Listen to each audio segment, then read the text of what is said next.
Hi all, today we're going to be working on the V8 Adventra. It's a little bit of an unplanned video since this happened during the making of what was going to be the first in a series of videos on the car. We've had a broken window regulator. For a little bit of backstory, since this video is now the first in the series, I bought this Adventra a few years ago as a second car. It ticked a lot of boxes for me as it was a V8, all-wheel drive, and a practical wagon that I could use for work and for my family. I bought it from a used car dealer, and so sure enough, within about a week of me taking it home, the driver's side rear window regulator died. I was only a first year mechanic at that point, and so I was kinda new to the world of fixing cars at home. You'll see that fact become relevant in a little while. I've owned a couple of different cars since then, and so I figured it was time for this car to go to a new home. A few years had passed, and so I decided to give the Adventra a little freshen up, fixing up a few things that didn't quite work, giving it a service, a wash, and some other little jobs. This is where we get to the present day where Murphy's Law kicks in, and while I'm at the car opening all the windows, I hear all too familiar snap. Today we're going to fix a broken window regulator in a Holden Adventra. Before I started on this job, I made sure to double check all my other failure points. The fuse was still intact, the switch was known as working normally, and I could also very clearly see that the window was not being lifted or lowered properly by the mechanism. Clear indications to me that the window regulator inside the door has failed.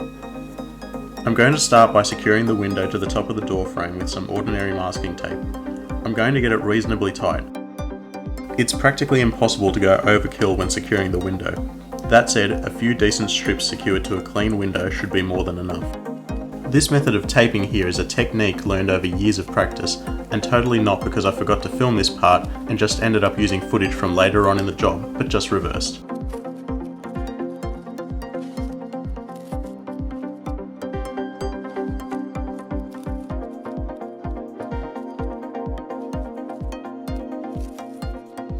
We're going to have to remove the door card in order to gain access to the working components.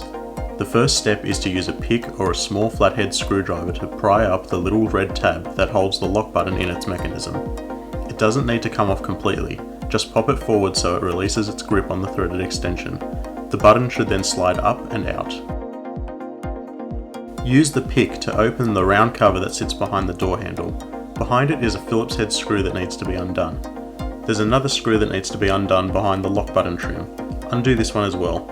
I discovered it might be simpler to pull the lock button trim up and out at this stage. Next we're going to feel around the perimeter of the door card for 6 additional Phillips head screws.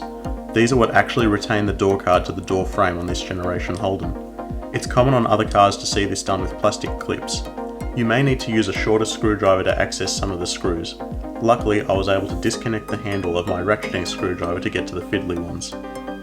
I didn't find all the screws at first, but make sure you unscrew all of them. If the door offers resistance, check for screws before trying to yank it off.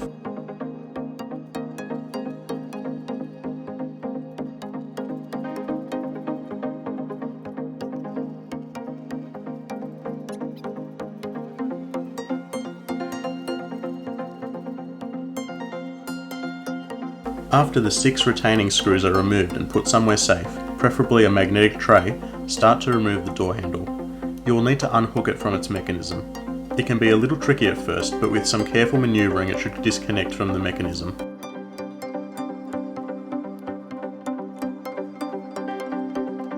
Now remember what I said a moment ago about not trying to yank the door card out? Well, if you're paying attention, unlike me, you'll find one last retaining screw hidden behind the door handle. Undo it before lifting the door card out from the bottom to clear the plastic screw blocks, then up off the windowsill. There's some metal clips that hold it in place at the top.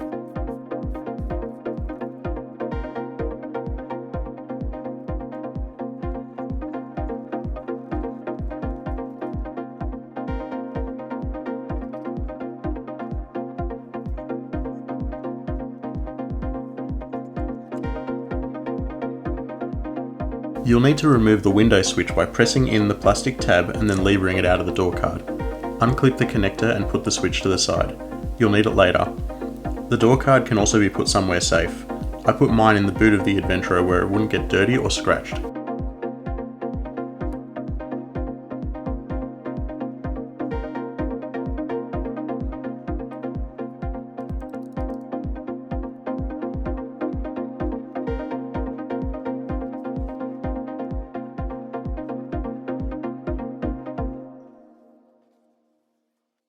Once this is done, start peeling off the moisture barrier.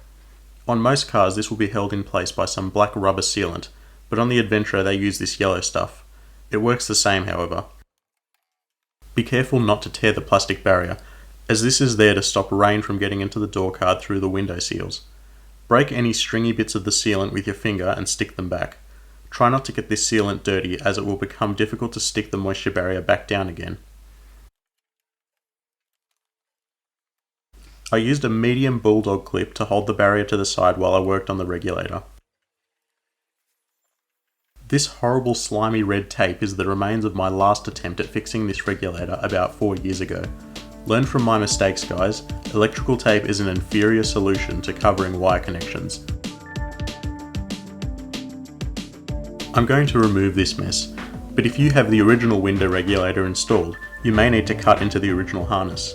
If you do this, I'd recommend checking to see what connectors your replacement regulator comes with, if any, and crimping some new connectors to the factory harness.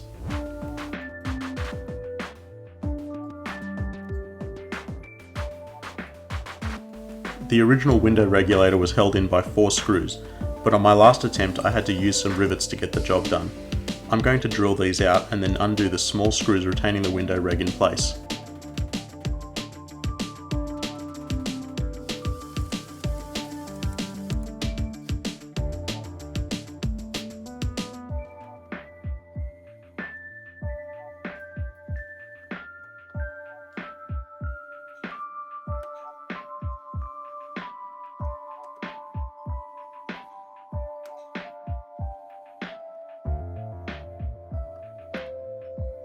Once the 4 mounts are released, the regulator should hang from its sliding track on the window glass.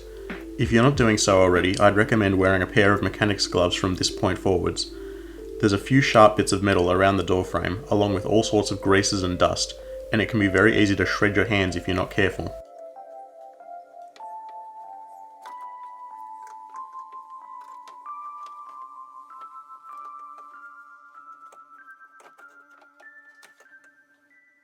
Looking at the old regulator, I can confirm my belief that it was broken.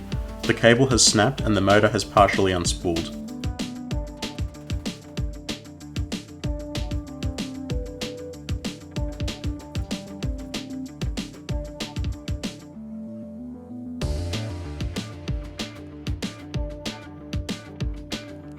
I found the new window regulator on eBay. There's a few different listings online, so just find the regulator that suits your vehicle. Make sure you specify the door too, as they are different. This one has come with terminals crimped to its 2 wires. If your replacement doesn't come with terminals, I'd suggest adding some to both the body harness and the regulator, as this can help later on with correcting the polarity of the motor. This can be harder to do with soldered connections or a solid butt crimp.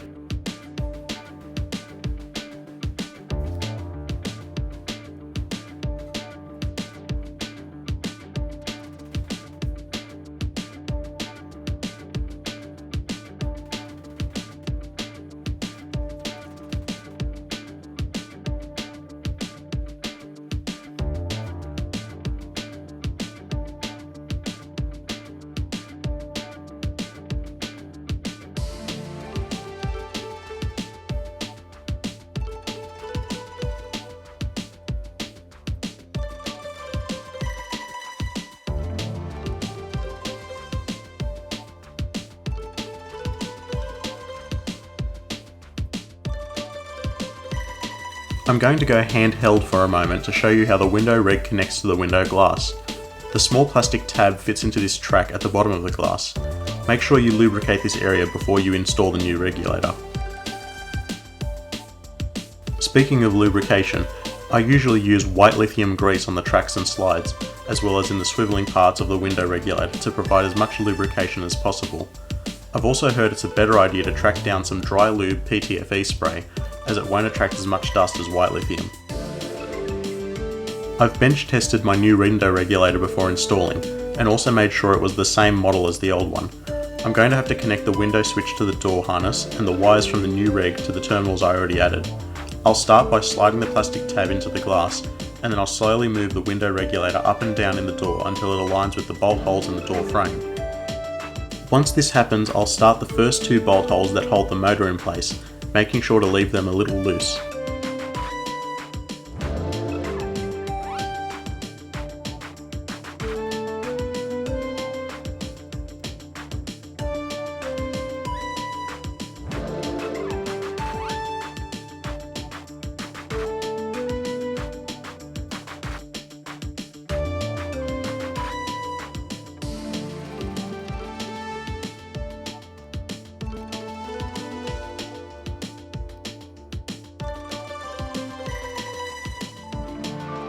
The window reg has a little bit of a curve to it, so the top and bottom screw holes are a little harder to align as they are under some tension. Once they are aligned, I'll try and put the bolts in, making sure to avoid cross-threading the bolts. This is what I did the last time I did this repair, which is why there were rivets here before. I had to enlarge the bottom hole just a little bit, as the bolt refused to line up properly. Once all the bolts are in, tighten them in a star pattern and then check them in a circle. They should be just tight enough not to back out under vibrations. At this point you can remove the tape holding the window in place.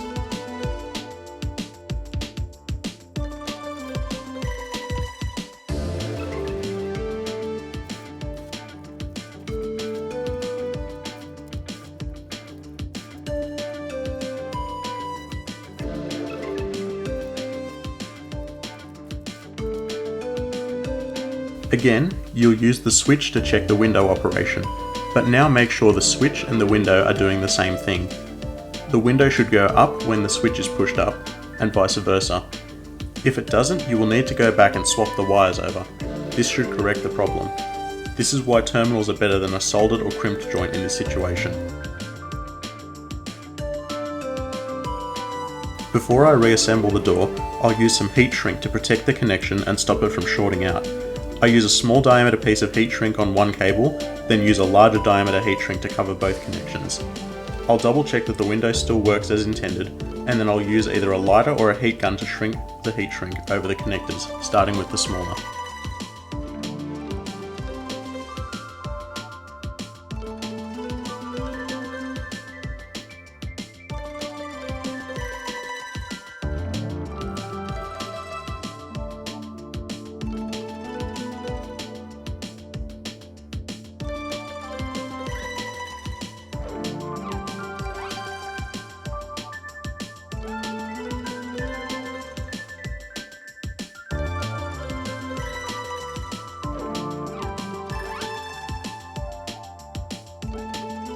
If you end up with an excessive amount of cable, you can use a zip tie to hold it out of the way, and then reinstall the moisture barrier to the door frame.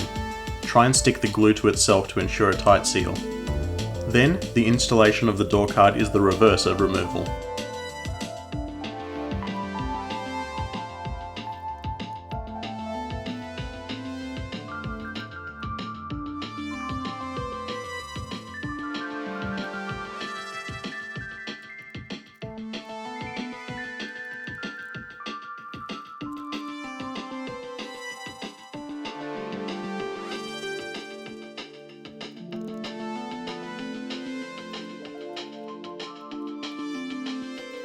Once this is all done, wind down the window completely and use either some silicone spray or more dry lube to lubricate the window tracks.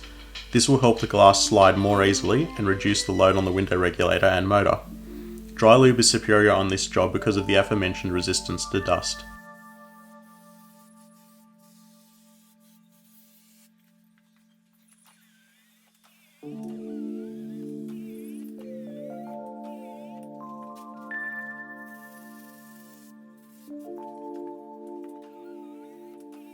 After that, I'll use some Bowden's Own naked glass and a clean microfiber towel to remove any residues and streaks on the glass left over from the job.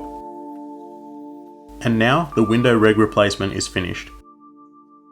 Not including filming and waiting on parts, this job only took me about an hour, and it can be done with tools that are readily available from your local auto store.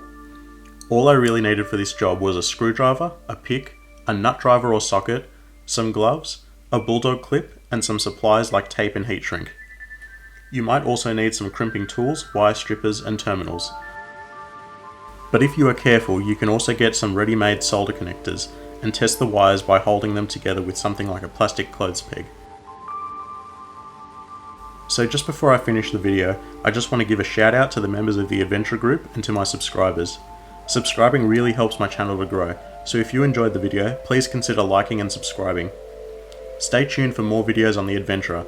As I mentioned, this is going to be the first in a series of videos on this car.